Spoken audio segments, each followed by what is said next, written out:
Hello and welcome back to another episode of RE Radar. My name is Nathan Matheson. I am your host and realtor. And if this is your first episode of RE Radar, let me just tell you a little bit about it.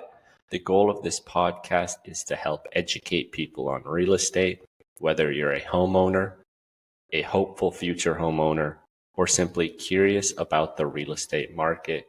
I plan to provide you with great information to help you better understand real estate and better expand your knowledge on a somewhat very complex field. Now, for today's episode, how I'm going to be providing that value for you is by doing an in-depth West Seattle real estate market analysis. So the best way for you guys to follow along will be to be on my YouTube page at RE Radar, as the best way for me to educate you guys on the West Seattle real estate market is to be able to pull up some graphs and data and actually show you guys this. It'll be much easier for you to understand. But if you're simply listening on the podcast, if you're in a car ride, feel free to keep doing that, as I'm going to do my best to explain everything and allow for everyone to understand it perfectly fine, even if you're not watching and you're just listening. And just jumping right into it first, what I'm going to be looking at is home prices. Housing prices are always a hot talking point. So let's get to the facts of the West Seattle housing market prices. So the median sale price of West Seattle residential and condo for this past September was $775,000. In 2023, that number was $735,000. That is an increase of about 5.2%, which is on par for what we traditionally see in the Seattle real estate market of around 5% appreciation year over year. However, if we were to actually take a little zoom out and take a look at the overall Seattle housing real estate market, what we will see is that it has actually been increasing at a much faster rate than that 5% traditional appreciation. This past September, the Seattle median home sale price was $859,000. In 2023, that number was $772,500. That right there is a 10.2% increase. So the overall Seattle market compared to the West Seattle market is appreciating about twice as fast year over year this past year. Now, we can't though just look at housing prices to try to get a full picture of the market. Let's start bringing in some other statistics. And the first one I'll be looking at here is days on market. And since I do have this days on market chart up right now, I just want to point out something for my RE Radar listeners who have been tuning into other episodes. On a past episode, I talked about the housing market in the months of December, January, and February, and how those are often lulls. And as you can see with this cumulative days on market chart here, those massive spikes on that graph are those winter months. Those months really highlight how real estate can sit much longer during those cold winter months here in Seattle. But back to the numbers for today's episode and back to September, you can see the median days on market for West Seattle is 11 days. And last September, that number was 10 days. So median days on market are really staying pretty steady here in West Seattle year over year. And if we pull up the Seattle as a whole market, it's about the same, with this past September being 14 days, while in 2023, that number was 12 days. So days on market are staying consistent. But one statistic that is not staying consistent is the month supply of inventory closed. What that statistic means is how many months it would take for every current listing on the market to close. And that number in West Seattle this past September was 2.8. We then have to go all the way back to September of 2013 to find a number higher than 2.8 for month supply of inventory closed in West Seattle. Now, if we look just back in 2023, the month supply of inventory closed in September of 2023 was 1.5. So it's nearly doubled year over year. Now, why is that number just keeps on growing each month this year. And to answer that question, I'm going to pull up a couple other pieces of data, and those are going to be the new listings and closed sales data. From these charts here, you can see how the number of listings that have come onto the market this year is still well below the 10-year average from those spikes in the previous years. Yes, it has rebounded and improved from last year, but we still are not seeing the listing numbers that we had grown used to in the real estate market here. So then with lower than average list numbers, what can we expect to see with closed sales data? Of course, lower than average closed sales data. Now, if you look here, the peak for most closed sales in 2024 was in May, and yet that peak was still 3,000 closed sales lower than in 2022's peak. And it was actually 5,000 closed sales less than in 2021 and 2022. And I feel that those statistics are really the most meaningful and impactful in creating this real estate market that we have currently. There simply are not enough listings coming onto the market to help this real estate market kind of rebound from the slump that it has been in. It's still not enough listings. So if you were to look at just the days on market stat that I pulled up first, you're going to be like, oh, well, it looks like a pretty normal Seattle market to me. I mean, days on market are pretty consistent year over year. But the real reason that I feel those days on market are actually staying consistent and kind of putting up that fake idea of this Seattle real estate market being normal when it most definitely is not, is that Seattle is simply a market where people are going to buy homes no matter what. Seattle is a desirable area. And when a home in Seattle that is in good condition, that is in a desirable place, that's a huge thing here. You want to be in a desirable area of Seattle. You want to have desirable features such as often people would be looking for a nice backyard. Just simply nice homes is what I'm talking about. It doesn't matter if the interest rate is at 7%. People still want to live in the Seattle area, and they will buy up these desirable homes in the first week. And kind of adding on to that idea of the days on market staying consistent with this, when these desirable homes are coming onto the market, because they might be far and few in between, because as I mentioned, the listing data, there's a whole lot less listings. People are buying up these homes quick, and they're going in the first week if they are a desirable home, a home in a nice location, a home that looks nice. Now, for as many of those quote-unquote desirable homes, there are maybe equally, if not more homes that are not seen as desirable. Homes that are in not sought-after location. Homes that have not had many improvements done in recent years. Homes that are going to require a lot of work. There are, if not the same, but more likely more of those coming onto the market than these quote-unquote desirable homes.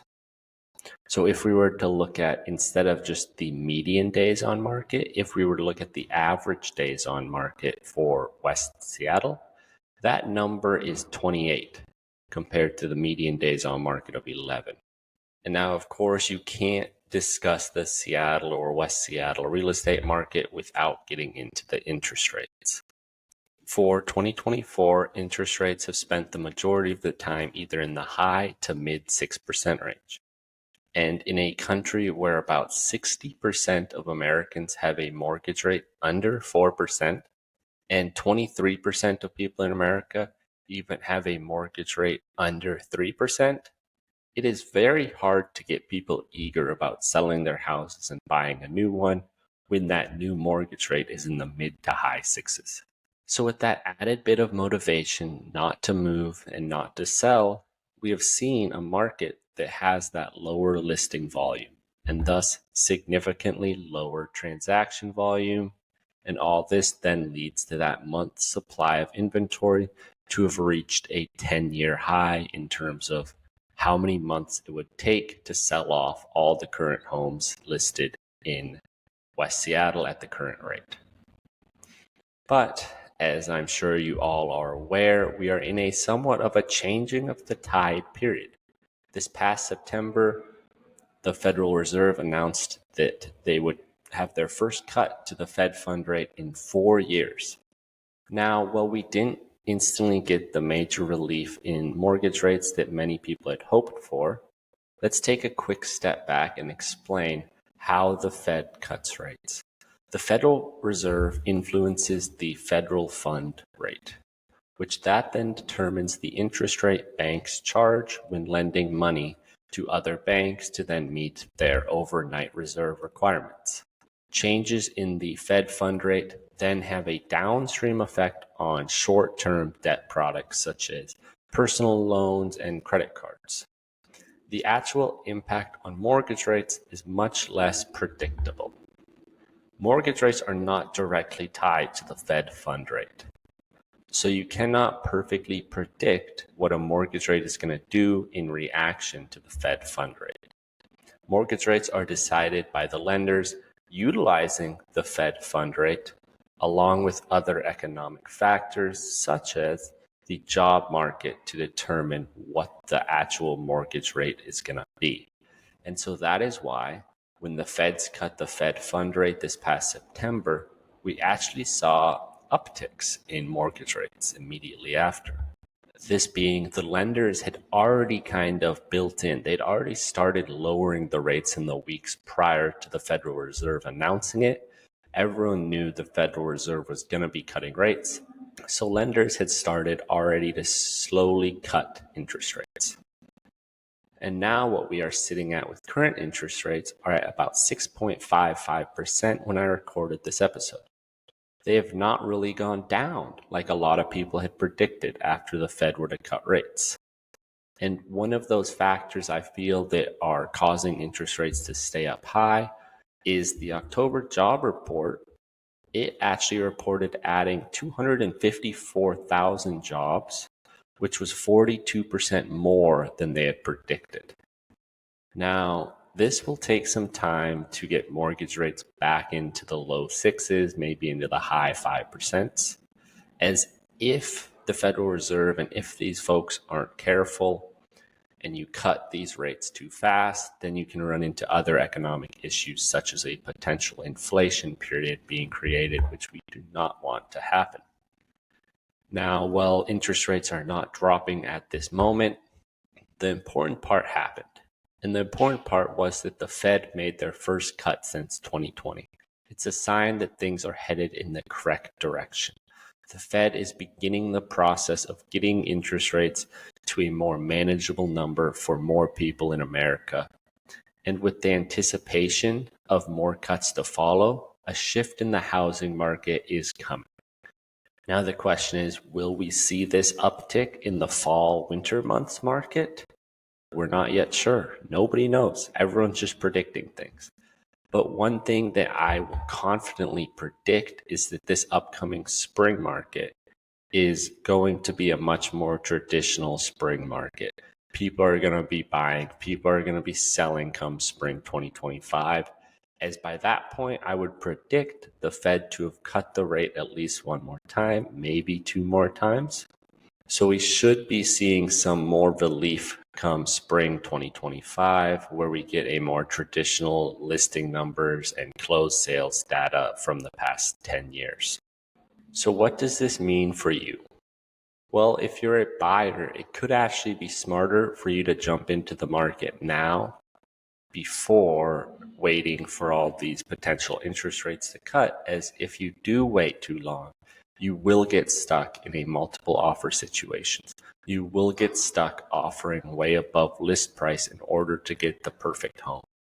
Now, really just one last piece, just summing up the real estate market we are in West Seattle. It is a market where there are not enough listings, with people still not willing to give up their low mortgage rates. And when you don't have enough listings overall, the listings that are really great and the listings that are desirable, they can get inflated. They can maybe cost more than they should. They can go quicker than you might expect. But that is the market that we are in right now. But we are potentially on the way out of it.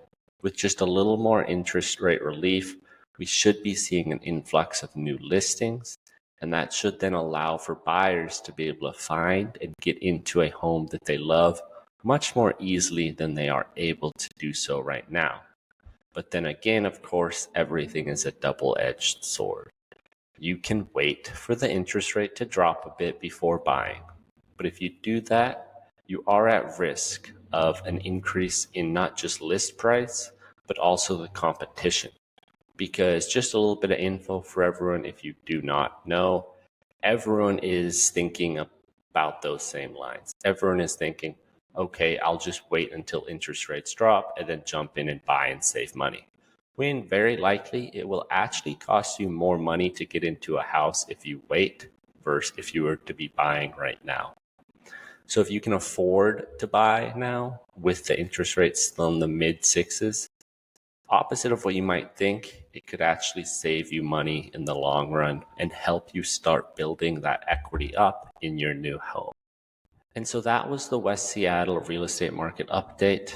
And now it is time to take a look at a different real estate market. As you all are aware, if you tuned in before, if it's a solo segment with just me talking, no interview, then I'm always going to be taking you a deep dive. Maybe not a deep dive, but I'm always going to be taking you a dive into a real estate market randomly across the United States. I think this provides good information seeing America as a whole because there are so many individual little pockets of real estate markets in the United States. And it's also just kind of interesting to learn about some of these areas for me, and I hope for you guys as well. And so on today's episode of RE Radar, the random city that I have found for you guys today, and it is random, it's literally just a random generator online. I click it once and pick that city it spits out to me, is Bluffton, South Carolina. Bluffton is actually a city that appears to be on quite the rise. In 2020, Bluffton had a census population of 27,716. Fast forward to 2024, that population is 33,627. That is a 17.6% increase in 4 years. Since 2010, Bluffton has actually grown over 120%, making it one of the fastest growing municipalities in South Carolina. And with that nice increase in population, it appears that we have also seen a nice bump in the real estate market, which is often what we can see. Over the past couple of years, if we look at the August statistic, as at the time of recording, I did not yet have access to September, we can see the median sale price this past August was $550,000, up 11% from 2023, when it was a median sale price of $490,000. And that median sale price of $550,000 is actually significantly lower than the previous 2 months. Within June and July, the median sale price was respectively $700,000 and $652,000, which those months are both up 22 and 21% year over year. Now, what do homes in Bluffton look like? And for Bluffton, I'm going to do something that I don't usually do. And that is actually look at the high-end homes in Bluffton, South Carolina.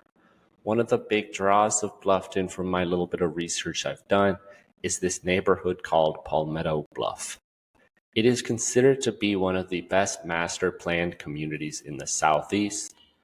In total, there are 4,000 home sites in Palmetto Bluff, and they have sold over $2.5 billion in real estate there. $2.5 billion in that 4,000 homestead spot.